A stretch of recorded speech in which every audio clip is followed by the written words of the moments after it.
आज मैं आपके सामने प्रस्तुत करने जा रही हूँ मुंशी प्रेमचंद जी की कहानी मंदिर। मातृ प्रेम तुझे धन्य है। संसार में और जो कुछ है मिथ्या है, निस्सार है। मातृ प्रेम ही सत्य है, अक्षय है, अनश्वर है। 3 दिन से सुखिया के मुंह में ना अन्न का एक दाना गया था, न पानी की एक बूंद। माता का नन्हा सा लाल पड़ा कराह रहा था। आज 3 दिन से उसने आंखें ना खोली थी। कभी उसे गोद में उठा लेती, कभी पुआल पर सुला देती थी। हंसते खेलते बालक को अचानक क्या हो गया, यह कोई नहीं बताता। ऐसी दशा में माता को भूख और प्यास कहाँ। एक बार पानी का एक घूंट मुंह में लिया था, पर कंठ के नीचे ना ले जा सकी। इस दुखिया की विपत्ति का वार पार न था। साल भर के भीतर 2 बालक गंगा की गोद में सौंप चुकी थी। पतिदेव पहले ही सिधार चुके थे। उस अभागिनी के जीवन का आधार, अवलंब जो कुछ था, यही बालक था। हाय, क्या ईश्वर इसे भी उसकी गोद से छीन लेना चाहते हैं? यह कल्पना करते ही माता की आंखों से झरझर आंसू बहने लगते थे। इस बालक को वह एक क्षण भर के लिए भी अकेला ना छोड़ती थी। उसे साथ लेकर घास छीलने जाती, घास बेचने बाजार जाती, तो बालक गोद में होता। उसके लिए उसने नन्ही सी खुरपी और नन्ही सी खांची बनवा दी। जियावन माता के साथ घास छीलता और गर्व से कहता, अम्मा, हमें भी बड़ी सी खुरपी बनवा दो, हम बहुत सी घास छीलेंगे।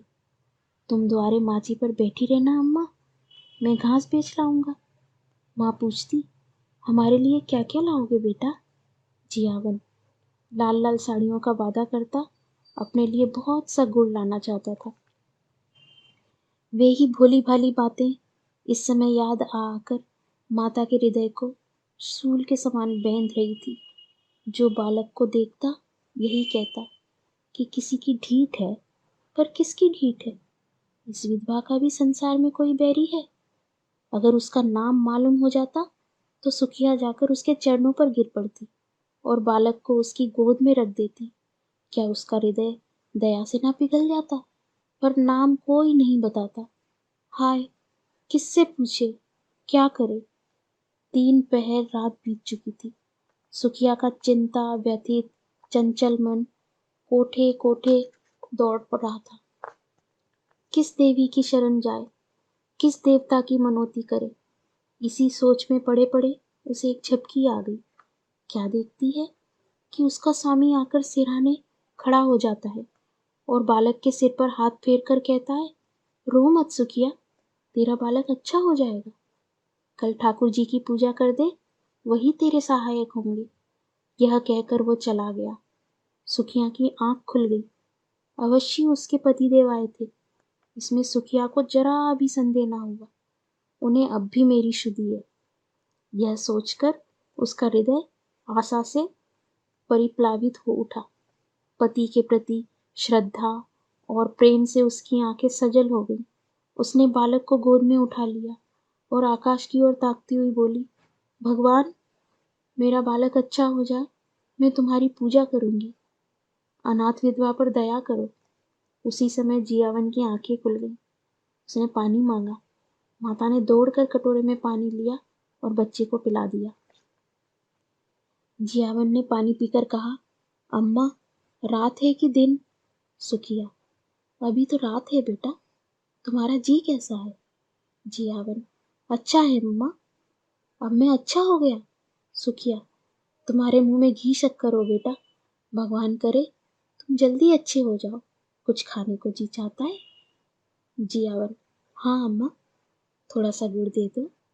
सुखिया, गुड़ मत खाओ भैया, अब गुण करेगा, कहो तो खिचड़ी बना दूं। जियावन, नहीं मेरी अम्मा, जरा सा गुड़ दे दो, तेरे पैरों पड़ूं। माता इस आग्रह को टाल न सकी। उसने थोड़ा सा गुड़ निकालकर जियावन के हाथ में रख दिया और हांडी का ढक्कन लगाने जा रही थी कि किसी ने बाहर से आवाज दी। हांडी वहीं छोड़कर वह किवाड़ खोलने चली गई। जियावन ने गुड़ की 2 पिंडियां निकाल ली और जल्दी जल्दी चट कर गया। दिन भर जियावन की तबीयत अच्छी रही। उसने थोड़ी सी खिचड़ी खाई, दो एक बार धीरे धीरे द्वार पर भी आया और हमजोलियों के साथ खेल न सकने पर भी उन्हें खेलते देखकर उसका जी बहल गया। सुखिया ने समझा, बच्चा अच्छा हो गया। दो एक दिन में जब पैसे हाथ में आ जाएंगे तो वह एक दिन ठाकुर जी की पूजा करने चली जाएगी। जाड़े के दिन झाड़ू बुहारू, नहाने धोने और खाने पीने में कट गए। मगर जब संध्या समय फिर जियावन का जी भारी हो गया तो सुखिया घबरा उठी। तुरंत मन में शंका उत्पन्न हुई कि पूजा में विलंब करने से ही बालक फिर मुरझा गया है। अभी थोड़ा सा दिन बाकी था। बच्चे को लिटाकर वह पूजा का सामान करने लगी। फूल तो जमींदार के बगीचे से मिल गए। तुलसी दल द्वार पर ही था, पर ठाकुर जी के भोग के लिए कुछ मिष्टान तो चाहिए, नहीं तो गांव वालों को बांटेगी क्या। चढ़ाने के लिए कम से कम एक आना तो चाहिए ही। सारा गांव छान आई, कहीं पैसे उधार ना मिले। तब वह हताश हो गई। हाय रे, ये दिन कोई 4 आने पैसे भी नहीं देता। आखिर उसने अपने हाथों के चांदी के कड़े उतारे और दौड़ी हुई बनिए की दुकान पर गई। कड़े गिरवी रखे, बताशे लिए और दौड़ी हुई घर आई। पूजा का सामान तैयार हो गया तो उसने बालक को गोद में उठाया और दूसरे हाथ में पूजा की थाली लिए मंदिर की ओर चली। मंदिर में आरती का घंटा बज रहा था। 10-5 भक्तजन खड़े स्तुति कर रहे थे। इतने में सुखिया जाकर मंदिर के सामने खड़ी हो गई। पुजारी ने पूछा, क्या है रे, क्या करने आई है? सुखिया चबूतरे पर आकर बोली, ठाकुर जी की मनौती की थी महाराज, पूजा करने आई हूँ।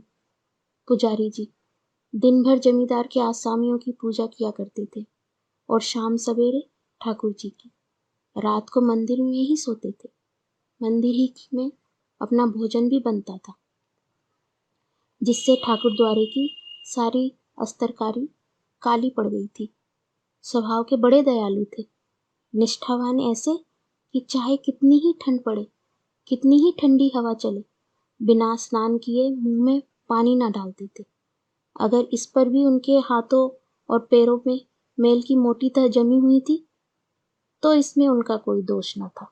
बोले, तो क्या भीतर चली आवेगी? हो तो चकी पूजा, यहाँ आकर भ्रष्ट करेगी? एक भक्तजन ने कहा। ठाकुर जी को पवित्र करने आई है? सुखिया ने बड़ी दीनता से कहा। ठाकुर जी के चरण छूने आई हूँ सरकार, पूजा की सब सामग्री लाई हूँ। पुजारी, कैसी बेसमझी की बात करती है रे, कुछ पगली तो नहीं हो गई? भला तू ठाकुर जी को कैसे छुएगी? सुखिया को अब तक कभी ठाकुर द्वारे में आने का अवसर ना मिला था। आश्चर्य से बोली, सरकार, वह तो संसार के मालिक है, उनके दर्शन से तो पापी भी तर जाता है, मेरे छूने से उन्हें कैसे छूत लग जाएगी? पुजारी, अरे तू चमारिन है कि नहीं है रे? सुखिया, तो क्या भगवान ने चमारों को नहीं सिरजा है? चमारों का भगवान कोई और है? इस बच्चे की मनौती है सरकार। इस पर उसी भक्त महोदय ने, जो अब स्तुति समाप्त कर चुके थे, डपट कर कहा, मार के भगा दो चुड़ैल को, भ्रष्ट करने आई है, फेंक दो थाली वाली। संसार में तो आप ही आग लगी हुई है। चमार भी ठाकुर की पूजा करने लगेंगे तो पृथ्वी रहेगी कि रसातल को चली जाएगी? दूसरे भक्त महाशय बोले, अब बेचारे ठाकुर जी को भी चमारों के हाथ का भोजन करना पड़ेगा। अब परलय होने में कुछ कसर नहीं है। ठंड पड़ रही थी, सुखिया खड़ी कांप रही थी और यहाँ धर्म के ठेकेदार लोग समय की गति पर आलोचनाएं कर रहे थे। बच्चा मारे ठंड के उसकी छाती में घुसा जाता था, किंतु सुखिया वहां से हटने का नाम न लेती थी। ऐसा मालूम होता था कि उसके दोनों पांव भूमि में गड़ गए हैं। रह रहकर उसके हृदय में ऐसा उद्गार उठता था कि ठाकुर जी के चरणों पर गिर पड़े। ठाकुर जी क्या इन्हीं के हैं? हम गरीबों का उनसे कोई नाता नहीं है। ये लोग कौन होते हैं रोकने वाले? पर यह भय होता था कि इन लोगों ने कहीं सचमुच थाली वाली फेंक दी तो क्या करूंगी? दिल में ऐंठ कर रह जाती थी। सहसा उसे एक बात सूझी। वह वहां से कुछ दूर जाकर एक वृक्ष के नीचे अंधेरे में छिपकर इन भक्तजनों के जाने की राह देखने लगी। आरती और स्तुति के पश्चात भक्तजन बड़ी देर तक श्रीमद् भागवत का पाठ करते रहे। उधर पुजारी जी ने चूल्हा जलाया और खाना पकाने लगे। चूल्हे के सामने बैठे हूं हूं करते जाते थे और बीच बीच में टिप्पणियां भी करते जाते थे। 10 बजे रात तक कथा वार्ता होती रही और सुखिया वृक्ष के नीचे ध्यानावस्था में खड़ी रही। 12 भक्त लोगों ने एक एक करके घर की राह ली। पुजारी जी अकेले रह गए। तब सुखिया आकर मंदिर के बरामदे के सामने खड़ी हो गई, जहां पुजारी जी आसन जमाए बटलोई का शुद्धावर्धक मधुर संगीत सुनने में मग्न थे। पुजारी जी ने आहट पाकर गर्दन उठाई तो सुखिया को खड़ी देखा। चिढ़कर बोले, क्यों रे, तू अभी भी यहीं खड़ी है? सुखिया ने थाली जमीन पर रख दी और एक हाथ फैलाकर भिक्षा प्रार्थना करती हुई बोली, महाराज जी, मैं बड़ी अभागिन हूँ। यही बालक मेरे जीवन का आलम है। मुझ पर दया करो। 3 दिन से इसने सिर नहीं उठाया। तुम्हें बड़ा जस होगा महाराज जी। यह कहते कहते सुखिया रोने लगी। पुजारी जी दयालु तो थे, पर चमारिन को ठाकुर जी के समीप जाने देने का अश्रुतपूर्व घोर पातक वह कैसे कर सकते थे? न जाने ठाकुर जी इसका क्या दंड दें। आखिर उनके भी तो बाल बच्चे थे। कहीं ठाकुर जी कुपित होकर गांव का सर्वनाश कर दें तो? बोले, घर जाकर भगवान का नाम ले, तेरा बालक अच्छा हो जाएगा। मैं यह तुलसी दल देता हूँ, बच्चे को खिला दे, चरणामृत उसकी आंखों में लगा दे। भगवान चाहेंगे तो सब अच्छा ही होगा। सुखिया, ठाकुर जी के चरणों पर गिरने ना दोगे महाराज जी? बड़ी दुखिया हूँ। उधार काढ़कर पूजा की सामग्री जुटाई है। मैंने कल सपना देखा था महाराज कि ठाकुर जी की पूजा कर, तेरा बालक अच्छा हो जाएगा। तभी दौड़ी आई हूँ। मेरे पास रुपया है, वह मुझसे ले लो, पर मुझे एक क्षण भर ठाकुर जी के चरणों पर गिर लेने दो। इस प्रलोभन ने पंडित जी को एक क्षण के लिए विचलित कर दिया, किंतु मूर्खता के कारण ईश्वर का भय उनके मन में कुछ कुछ बाकी था। संभल कर बोले, अरे पगली, ठाकुर जी भक्तों के मन का भाव देखते हैं, चरण पर गिरना देखते हैं। सुना नहीं है, मन चंगा तो कटौती में गंगा। मन में भक्ति ना हो तो लाख कोई भगवान के चरणों पर गिरे, कुछ ना होगा। मेरे पास एक जंतर है, दाम तो उसका बहुत है, पर तुझे 1 ही रुपए में दे दूंगा। उसे बच्चे के गले में बांध देना, बस कल बच्चा खेलने लगेगा। सुखिया, तो ठाकुर जी की पूजा ना करने दोगे? पुजारी, तेरे लिए इतनी ही पूजा बहुत है। जो बात कभी नहीं हुई वह आज मैं कर दूं और गांव पर कोई आफत विपत पड़े तो क्या हो? इसे भी तो सोच। तू ये जंतर ले जा, भगवान चाहेंगे तो रात ही भर में बच्चे का क्लेश कट जाएगा।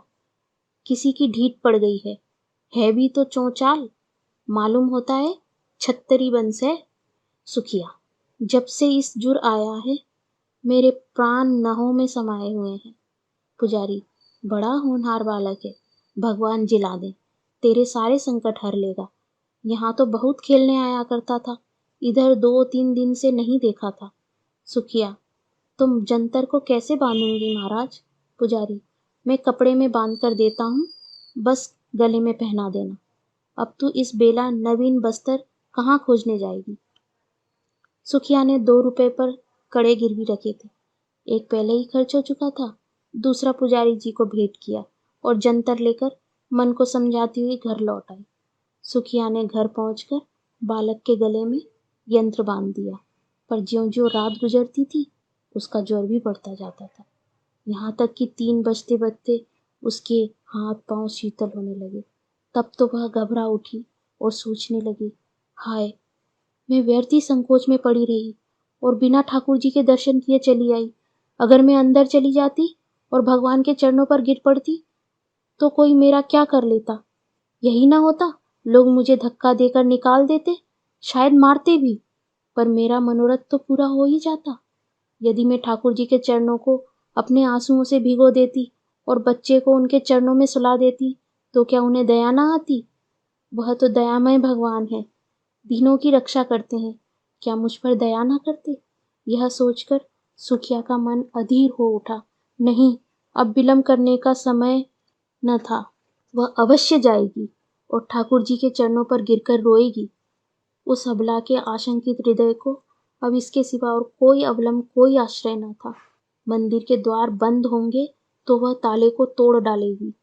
ठाकुर जी क्या किसी के हाथों बिक गए हैं कि कोई उन्हें बंद कर रखे? रात के 3 बज गए थे। सुखिया ने बालक को कंबल से ढांपकर गोद में उठाया, एक हाथ में थाली उठाई और मंदिर की ओर चली। घर से बाहर निकलते ही शीतल वायु के झोंकों से उसका कलेजा कांपने लगा। शीत से पांव शिथिल हुए जाते थे। उस पर चारों ओर अंधकार हुआ था। रास्ता 2 फरलांग से कम ना था। पगडंडी वृक्षों के नीचे नीचे गई थी।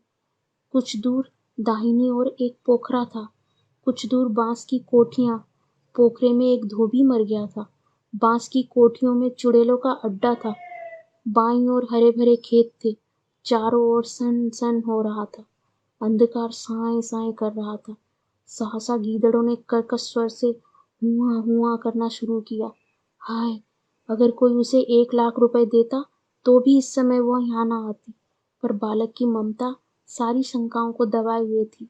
हे भगवान, अब तुम्हारा ही आसरा है। यही जपती हुई वह मंदिर की ओर चली जा रही थी। मंदिर के द्वार पर पहुंचकर सुखिया ने जंजीर टटोल कर देखी। ताला पड़ा हुआ था। पुजारी जी बरामदे से मिली हुई कोठरी में किवाड़ बंद किए हुए सो रहे थे। चारों ओर अंधेरा छाया हुआ था। सुखिया चबूतरे के नीचे से एक ईंट उठा लाई और जोर जोर से ताले पर पटकने लगी। उसके हाथों में ना जाने इतनी शक्ति कहाँ से आ गई थी। 2 ही 3 चोटों में ताला और ईंट दोनों टूटकर चौखट पर गिर पड़े।